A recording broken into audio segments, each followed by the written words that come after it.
За сайн байцгаана уу? Энэ орой мэндийг хүргэе. Ээлжид лайва хиймээр байна. Хийж байна. За ингээд 200 хүний одоо баг бүрдсэний дараа гол ярианд орноо. Тэгээ би өнөөдөр шударга ёсны талаар тэр талаар бас санаа зовж явсан хүний хувьд, явдаг хүний хувьд, Монгол хүний хувьд өөрийнхөө санаа бодлоо бас хэлье гэж бодлоо. Монгол дэндүү их шударга бус юм байна. Худал, хулгай, луувар, булхай бүх юм одоо Монголд бол одоо жирийн үзэгдэл шиг болсон. За дээр нэмээд энэ хамгийн муухай шударга бус юм бол одоо энэ Баян хоосны ялгаа штэ. Нэг үгүй хэлэхэд.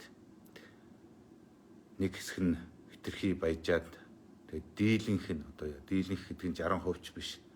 80% нь ядуу амьдрахыг бол одоо тийм сайн зүйл гэхгүй. Энэ бол шударга бусаа. Ийм нийгмийг таач хүсээгүй, би ч хүсээгүй шүү. Тий. Би энэ хүмүүсийг бас бүгдээрээ сайхан амьдрахынсан, хүн болгон инээсэн, хүн болгон одоо орлоготой, ажилтай, тодорхой хэмжээний өмч хөрөнгөтэй байгаасаа гэж би хүсдэг. Хэрвээ одоо бүгдээрээ сайхан нийгмээрээ гоё байвал гадаа гараад тий ард түмнээ харахад гоё шүү дээ. Одоо юм ядуу болохоор чинь тэгэл монголчууд ядуугаасаа болоод хулгайч, худалч, луурчин болчиход байна шүү дээ. Ядуучууд маань. За дээгүүр байгаа баячууд нь бас нэг тиймэрхүү. За иймэрхүү шударга бус юм их байна. Тэнийг бол арилгах ёстой. Ямар одоо хүмүүс гарч ирж яаж энийг арилгахыг те одоо өнөөдрийн байдлаар бол одоо хийх гээд оролдоод байгаа нэг ч хүн алга байна шүү. Тий. Хуучин зарчмаараа л яваад байна шүү. Хуучин замаараа л яваад байна. Энэ замаараа болвол ерөөсөө энэ шударга бус явдал бол арилахгүй юм байгаа. Тэгэхээр нийгэм эдийн засгийн тэс өөрчлөлт хийх ёстой юм шүү. Яг энэ ардчлал энэ чөлөөт зах зээлийн замаар явбал Монгол яг энэ замаараа л явна шүү. За тэгээ би энд ерөнхийлөгч Баттулгатай холбоотойгоор, шударга ёстой холбоотойгоор саналаа хэлье гэснийг ярих гэж бодож байна. За би саяхан ерөнхийлөгч Баттулгатай уулзсан юм аа. Ингээ би ерөнхийлөгч Баттулгатай одоо урд урдаасаа хараад Монголын ардчлал, Монголд шударгаас яаж тогтох талаар бас өөрийн санал бодлыг ярилцсан юм аа. За тэрнээс хойш одоо нэг зүйл боллоо. Миний санааг их зовоож байгаа зүйл. Юу гэхээр Монголын баялагийг гадаадын нөхдүүдэд үнэгүй зарсан оюу толгойн гэрээг Монголд ашиггүй хийсэн нөхдүүд давж заалдах шатны шүүхээр давж заалдах одоо эрүүгийн танхимын одоо шүүхээр ял нь маш их хөнгөрсөө. Жил гаруй 2 жил гаруугүй ингээд ял авчлаа. Тэгээ би энэнд бол их санаа зовж.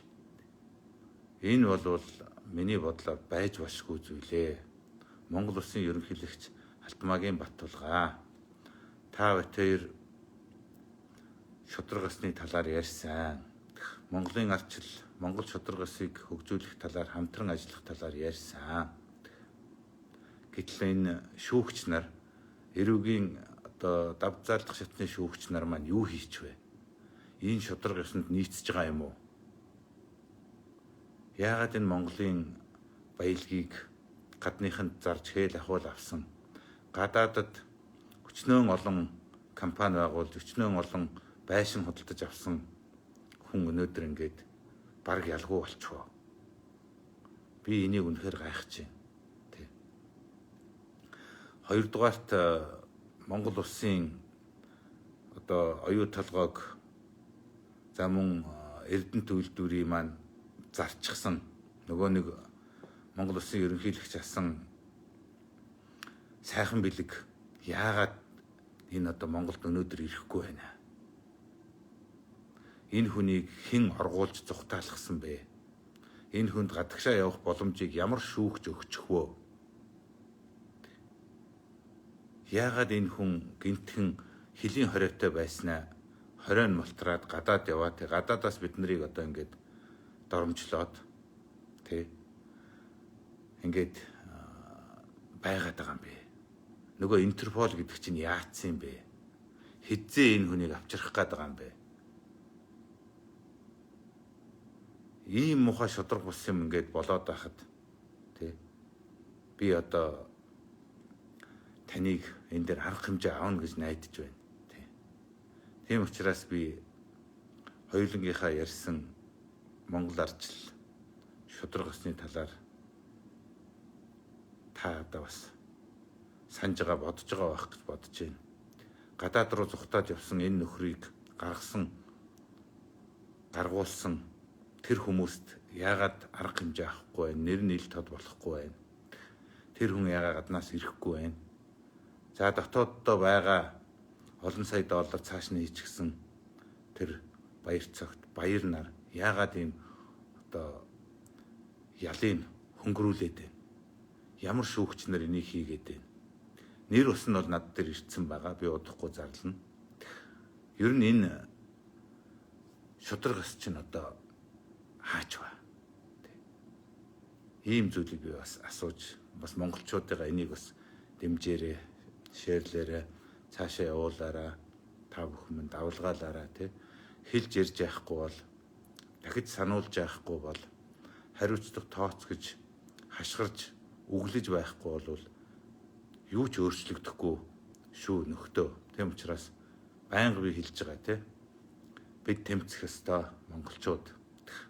Ядуу ард түмэн тэр тусмаа тэмцэх ёстой. Бид дээшээ гарахын төлөө, баян урс болохын төлөө, баян хүн болохын төлөө бид бүгдээрээ тэмцэх ёстой юм шүү, тэ? Тэмцэлгүй хүн өөдөлдөггүй. Тэмцэлгүй ард түмэн мөхдөг юм аа. Тэ. Монголчуудаа тэмцэе. Баярлалаа.